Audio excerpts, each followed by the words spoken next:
Assalamualaikum warahmatullahi wabarakatuh. Waalaikumsalam warahmatullahi wabarakatuh. Selamat siang, selamat berjumpa kembali bersama saya di channel Galeri Mustika Dua Alam. Malam ini, siang ini saya akan mereview lagi benda-benda hasil tarikan alam yang terbaru.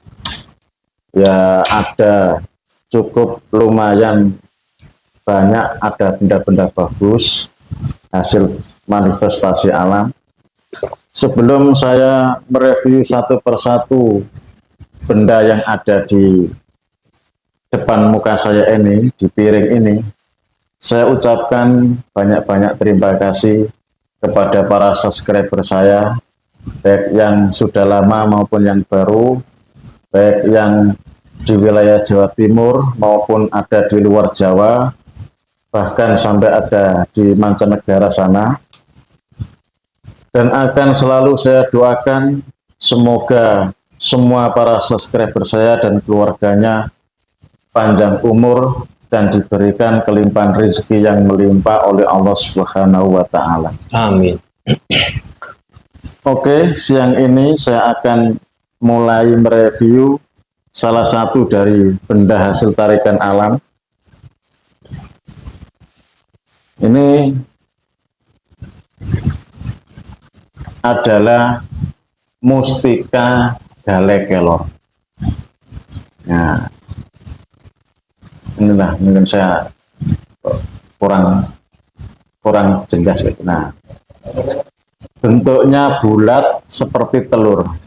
Ini sebesar telur burung dara. Nah, ini mustika gale kelor. Mustika gale kelor itu bukan berasal dari kayu kelor, tidak. Jadi yang masuk kategori kalimat-kalimat kelor itu ada kayu kelor, ada gono kelor, terus kemudian ada mustika gale kelor. Nah, mustika gale kelor ini berasal dari gaib.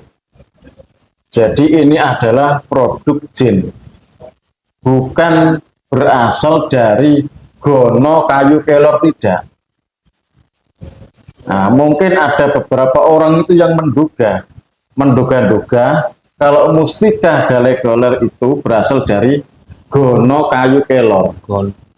Gono kayu kelor itu adalah bagian dari kayu kelor yang dianggap punya energi gaib. Itu namanya gono kayu kelor. Sedangkan kayu kelor itu tidak punya gale. Jadi kayu kelor itu aslinya tidak punya gale. Karena apa? Di tengah-tengahnya kayu kelor itu nggak ada galenya. Makanya ketika ada orang yang bilang mustika gale kelor, lalu dianggap itu berasal dari pohon kelor. Tidak. Jadi, mustika tersebut itu kebetulan ditempati atau ditempeli secara gaib oleh mustika ini, mustika gale kelor ini. Sehingga orang itu mengidentikan, menyebut atau mengklaim ini adalah berasal dari pohon kelor, padahal sebenarnya tidak. Nah, seperti ini penampakannya. Ini nggak tahu ini seperti kayu tapi kok mirip apa ya, sudah hampir mirip batu karena berat ini. Nah, ini bandanya seperti ini. Mustika gale kelor seperti ini banyak dicari orang.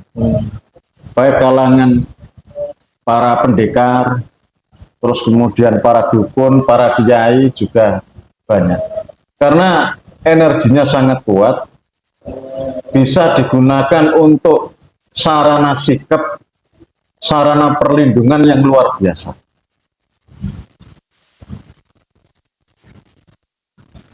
Jadi ini gak main-main barang ini, mustika gale kelor ini. Walaupun secara bentuk itu seperti kurang menyenangkan lah kalau dilihat. Tapi ini kekuatannya luar biasa. Jadi caranya gini. Setelah saya beritahu apa itu cara merabunnya, merabun itu cara merawatnya, mengaktifkan kodamnya. Itu bisa langsung dites, bisa menunggu beberapa hari. Oh. Jadi pertama ini kamu tes anti silet dulu. Apabila setelah kamu rabun, kamu rapal ya, kamu beri makan sebagainya, kamu tes pelan-pelan pakai silet tatra atau silet apa ya, tatra lah yang tajam itu. Ini kamu pegang kayak gini. Nah, kemudian baca mantranya itu. Kalau masih jebol, kulit kamu masih sedikit berdarah, maka jangan diteruskan. Berarti kodamnya ini belum aktif, belum menyatu. Maka lanjutkan dirituali dulu. Oh. Nah, dirituali itu ada beberapa cara. Cara yang pertama, bisa setiap saat benda ini kamu taruh di depan waktu kamu sholat. Dan kamu bacakan, hadiahkan Fatihah 41 kali. Lalu kamu minta apa ya? Sarana ini agar tubuhmu dilindungi kebal. Nah, kemudian setelah 7 hari atau 3 hari kamu tes lagi. Kira-kira bagaimana? Kalau masih jebol, maka teruskan. Jangan ini apa maksudnya teruskan, ini kamu rabun dulu lagi. Kamu rituali lagi. Nah, seperti itu caranya. Jadi tidak kok Langsung, Mbak. langsung satu kali kamu apa rituali atau kamu rabun lalu itu terbukti langsung anti silet. Nggak bisa seperti itu. Karena apa? Setiap orang itu punya apa ya? Chemistry, punya sinkronisasi antara dia dengan makhluk gaib itu nggak sama. Ada yang cepat, ada yang lambat. Nah, makanya dalam proses apa ini perabunan atau peritualan itu apa setiap orang nggak sama, berbeda-beda.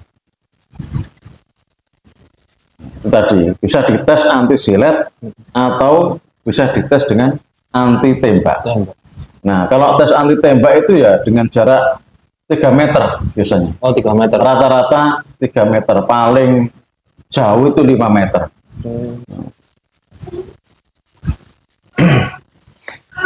Nah, tadi ini digunakan untuk sarana sikep. Sikep itu penangkal.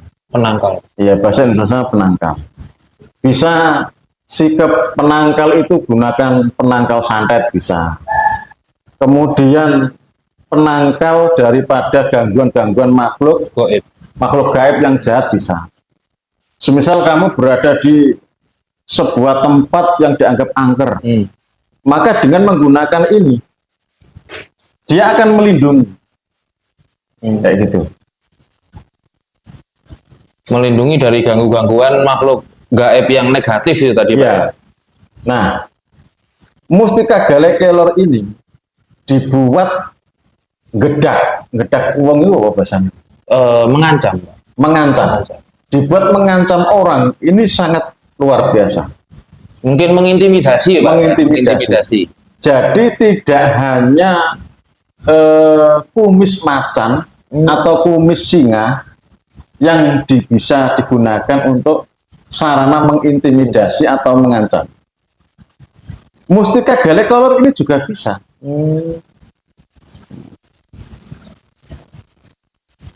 Jadi seakan-akan orangnya punya apa, Pak ya? Punya power gitu, Pak. Punya power kuat, punya energi seperti apa ya? Hentakan seperti kata-kata seperti geluduk atau seperti petir. Jadi kayak gitu. Nah, kalau khodamnya ini jenisnya golongannya siluman.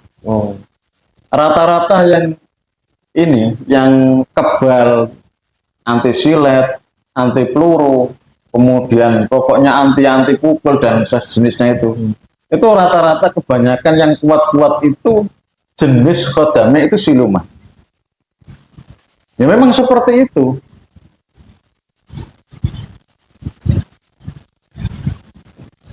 Kayak gini barangnya, jadi agak besar, sebesar telur burung dara. Nah, sangat bagus ini.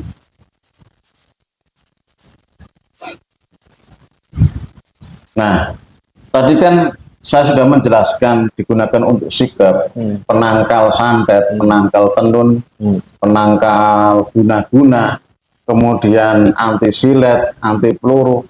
Nah, yang penting kamu itu harus sabar. Karena apa? Tidak setiap waktu kamu pegang langsung itu bisa kamu buktikan. Makanya tadi saya sudah bilang, apabila setelah kamu pegang, kamu tes, kok masih jebol, maka wajib kamu rawat dulu. Nah, kayak gitu, dirawat. Setiap apa itu setelah dikasih hadiah Fatihah, kemudian diolesi minyak. Diolesi minyak apel jin, boleh. Poniba salwa boleh, atau misik juga boleh kayak gitu. Nah, tujuannya apa?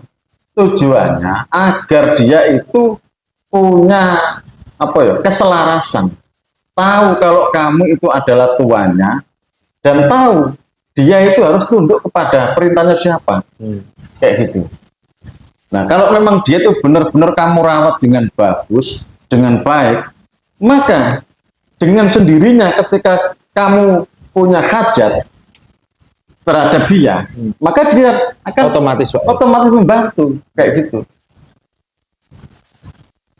Itu dari segi cara perawatannya, kemudian cara menggunakannya, kemudian fungsinya apa saja, kayak gitu. Nah, yang terakhir adalah pantangannya. Pantangannya yang penting, kalau memang kamu itu orang Islam ya selayaknya. Bagi pemegang yang beragama Islam, jangan kamu itu melanggar syariat agama. Seperti berjudi, minum khamr, terus mencuri, berzina, itu nggak boleh.